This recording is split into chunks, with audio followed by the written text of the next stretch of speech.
Hi everybody, welcome back to my channel. It's Miscellaneous Gab, and today I would like to introduce you to my new TV obsession, Dark. The show Dark. It's been out for a while, about 5 years. Dark is a German Netflix drama, thriller, little scary, maybe sci-fi, maybe not, I'm not there yet, series on Netflix. I remember watching the first episode way back, but never stuck to it. However, when I rewatched it yesterday with fresh eyes, jaw on the floor, I'm obsessed, reel me in. I knew that I wanted to talk about this probably episode by episode, which I haven't really wanted to do since Severance. Now, I shared this news with my friends on Patreon. I heard from some people being like, it got really confusing. I was worried I was like too dumb to understand this. And so what I'm saying is, let's watch it together. I'm going in understanding that this is gonna be a weird mystery box show. I wanna figure it out. I wanna speculate on it, just like I'm doing with Severance. So if you're down, whether you've watched it or not, or if you have watched it and wanna see my predictions and everything that I get wrong, stay tuned for my newest series, Dark. First episode, the pilot. This is one of the most dark, eerie, and captivating pilots I've seen in a while. It's the perfect mix of what I would say is Stranger Things mixed with Twin Peaks. Coming from a slightly German background, more serious culture for the most part. And so that combined with the serious nature of the show, I don't really think we're gonna get anything that's close to Defiant Jazz. Let's just put it that way. But this is gonna be a spoiler-filled review of the pilot. First and foremost, it involves creepy forests. And I, for one, am convinced that all forests are haunted and creepy and weird things go on in forests. So if you have any forest lore,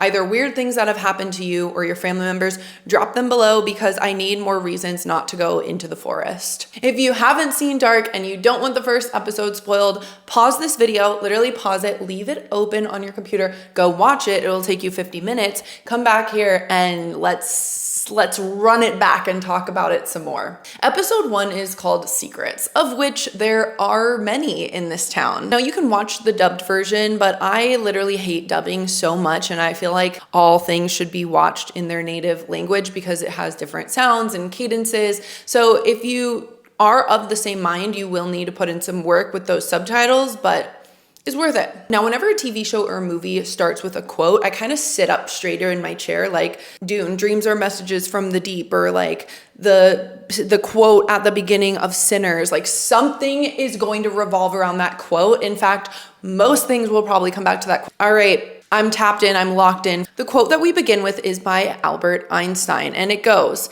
"The distinction between past, present, and future, only a stubbornly persistent illusion. We trust that time is linear, that proceeds eternally, uniformly into infinity. But its distinction between past, present, and future is nothing but an illusion. Yesterday, today, and tomorrow are not consecutive. They are connected in a never-ending circle. Everything is connected." So immediately I'm going, okay, quantum, alien, sci-fi, like something like that is happening. Time dilation, I don't know, that's where my brain is going. We're going to be dabbling with things not of this reality as we understand it, in my opinion. Now, we don't know where we are when this quote is being read, but it seems like we're in some sort of bunker with a lot of photos interconnected. We begin with a man unaliving himself, unfortunately. It's June 2019. This man, who appears to be some kind of artist, is seen writing a letter, putting it away, looking at an image of his family, and hanging himself. Things are serious. The letter says not to open it before November 4th at 10:13 p.m. Meanwhile, like I said, we see that photo of his family with him, what looks to be his wife, perhaps his mother, and his son. Later, we'll see the same image in which the grandmother / the mother of the man who offed himself is ripped out. So we know there's some family tension and division, probably following his death, but probably also before, and we don't exactly know what it is in this first episode. We fast forward to November 4th. This is the big day, the eve of the gunpowder treason and plots. And we wake up with Jonas, the son of the man. He finds out that the power has gone out and the milk is bad, judging by the way he serenades his mother. This is unfortunately a common occurrence in their household. His mom, Hannah, is too busy boning a man called Ulrich. I hope, edit for pronunciation on all of this. He savagely enough was on a run that morning to grab allegedly bread for his family and also some morning sex. Given that Hannah knows Ulrich is married, and given that it's a small town, and given that her husband died just a few months ago, I can kind of assume that maybe this affair had been going on a bit longer. Given the kind of level of familiarity and intimacy, I could be wrong. Hannah doesn't seem too beat up over everything going on with her husband, which made me feel like she maybe had a lover before that happened with him or gained one pretty quickly after. Once Jonas leaves the house, we see a bit more of the surroundings. We know they live in a town called Winden. At the center of the town is a large nuclear power plant, which seems to be the anchor of this small and sleepy town. We later learn that this power plant, which seems to have tied the town together, which seems to be kind of the history of the town, will soon be shut down in the coming year. It's also the largest plant that has gone the longest without incident, so that's important. Later on, Martha, or one of the other girls, talks about finding like weird five-legged squirrels in the woods, which made me obviously connect it to the power plant. Yes, it's without incident, but what has gone on? Like, has it changed the local flora and fauna with like nuclear seepage? Is that a thing? Will that be a component of the show? On his way to school, Jonas passes a missing poster of a boy named Eric. This will be a focal point of the first episode. We later learn that he's been missing for about 2 weeks. A lot of finger pointing around town in terms of what happened. Did he run away? Was there something nefarious? What's going on? There's no answers. There's no leads. Jonas walks in the wood with his therapist, who I initially thought might be his dad. And this made me realize this is the downside of not having any diversity in the cast is like everyone looks the fucking same. And I'm like, wait, is that his dad? But then he was talking about he sees visions of his dad, but then that's a therapist. Just a lot of dudes all looking the same in this show. Jonas seems to be feeling lost and frustrated, wondering why, the fact that there's no explanation for his father doing what he did. We learn later that the mother is actually the one who has the letter and probably didn't tell anyone that she has the letter, so his poor son is left wondering why he departed them. When cheater Ulrich gets home, we meet his wife, Katharina, who is also the school principal. They have 3 children, Magnus, who's the oldest, Martha, and Mikkel.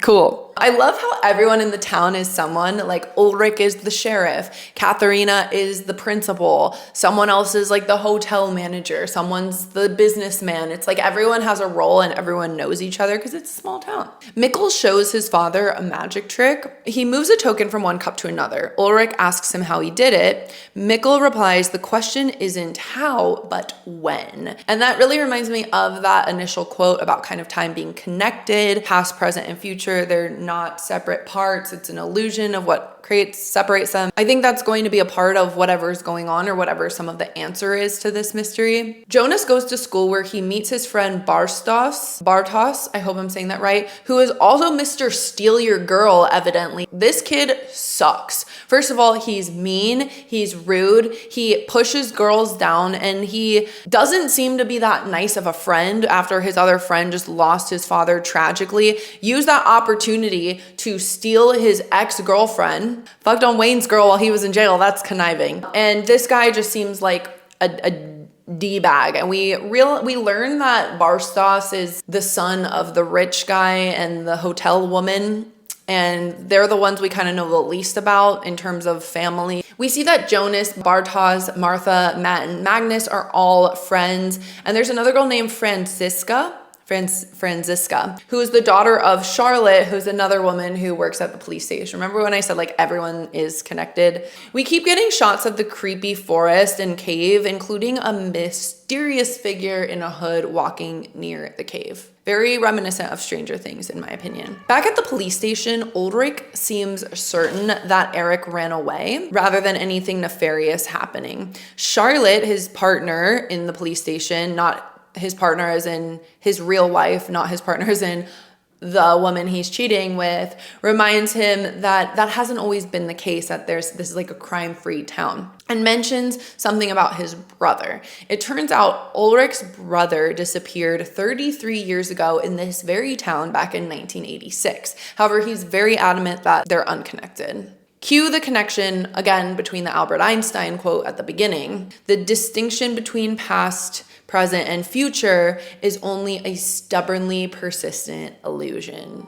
We meet another character named Regina, and Regina owns Forest Hotel Winden, which is evidently having some troubles due to the bad PR of Eric's disappearance. She's also the mother of Mr. Steal Your Girl. Meanwhile, in school, Francisca gives a report on black holes, which is kind of another connection to Albert Einstein, this time dilation, time relativity, time as a dimension, all these things. There's a lot of clues. We don't hear much of what she says because Barstow starts talking about her black hole and says that they should go to the forest to steal Eric's dope and sell it for cash. So this guy doesn't care that this kid is missing and just wants to steal his shit. He sucks. Ulrich goes to his mother, who has been calling him, and she talks of a strange man in the forest. We kind of have this maybe idea that she hasn't been the same since her son went missing, which is very understandable. She also found a discarded Raider candy and mentions how much Ulrich's brother Mads loved candy. Meanwhile, in a local nursing home, there's an old man who at first I was wondering, like, is this Ulrich's dad? It's not, where he's like kind of freaking out a little bit, repeating, it's going to happen again. It's going to happen again. The music throughout this first episode is so good. It's just creepy, stringy, like, you know something bad's gonna happen. In one of the more creepy scenes of the pilot, we finally get a visual of Eric, the little boy. He's in a sealed room with a strange electrical chair in the middle, giving the testing floor in Severance. Oddly enough, he's actually in a bunk bed. You can see when you zoom out, which we don't see anyone in the top bunk, but who is there? Is it like Ulrich's brother? Time is an illusion. We see a tray at the door with a glass and a plate on it indicating that he's a prisoner being fed his meals. On the TV is a music video playing Dead or Alive's You Spin Me Right Round. And I think this is important because the song was released in 1985, which was 1 year before Mads went missing 33 years ago. So was this built back then for him? Is someone stuck in time? What's going on? We keep going back and forth to Ines, who's the mother of the man who killed himself, the grandmother of Jonas, and she is intending to read that letter on this day at 10:13 p.m. It seems like she's at odds with Hannah, the mother. She hasn't seen her or the grandson in a while, doesn't really care that the power's missing.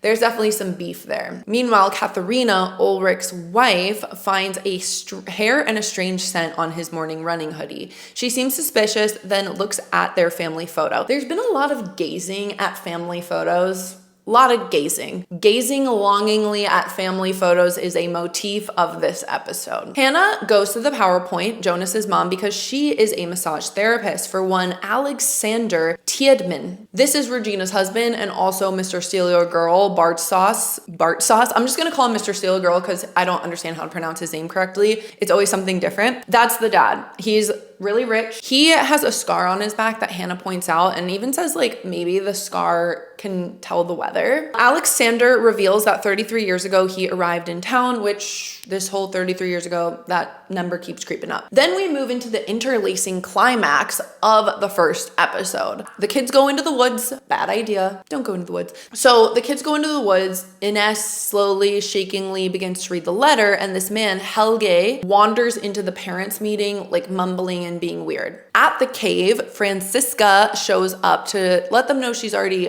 retrieved the dope and will sell it to them. Barstas, in a total dick move, like pushes her down and takes the bag from her. We don't know why he hates her so much, but he really doesn't like this girl. Then their flashlights go out, weird things happen, and everyone runs away. They scatter, leaving Jonas and Mikkel together. Mikkel is the youngest brother who just kind of came because he didn't have a babysitter. Jonas sees a glimpse of his dad covered in blood. We know he's seen visions of his dad before, but evidently this really scares him and it feels really real. Mikkel is missing. Jonas got separated from Mikkel, and right when that happens, Helge tells Charlotte he might be her dad, I don't know. It's too late, indicating that it's happened again, like someone's gone missing again.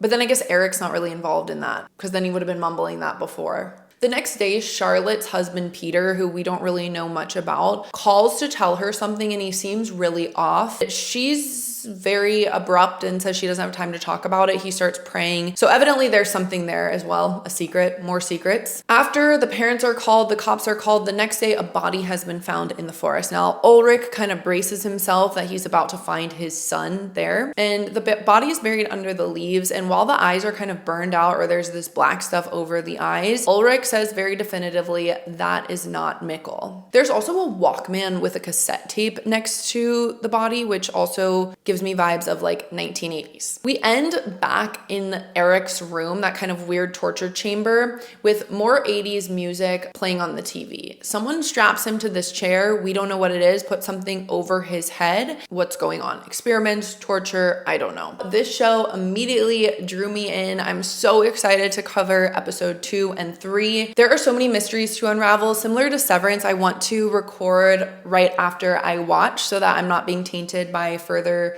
viewing of the series so that we can really talk about these mysteries together. I know the show is old, but I hope we can just like watch it and have fun. I didn't see many analysis breakdowns on YouTube, so let's freaking go. Questions I have: is the cave a portal? Are there aliens or nuclear mutants around? Is it some kind of cult, something going on because the nuclear plant moved into town? What are they doing with Eric, and why did the nuclear plant arrival change everything? Those are my questions. Let me know what you think in the comments. Please, please, please, please don't leave spoilers. If I see a spoiler in my comments, I will block you. We want this to be fun for everyone. Tag your spoilers. Tag your spoilers if you're going to leave them.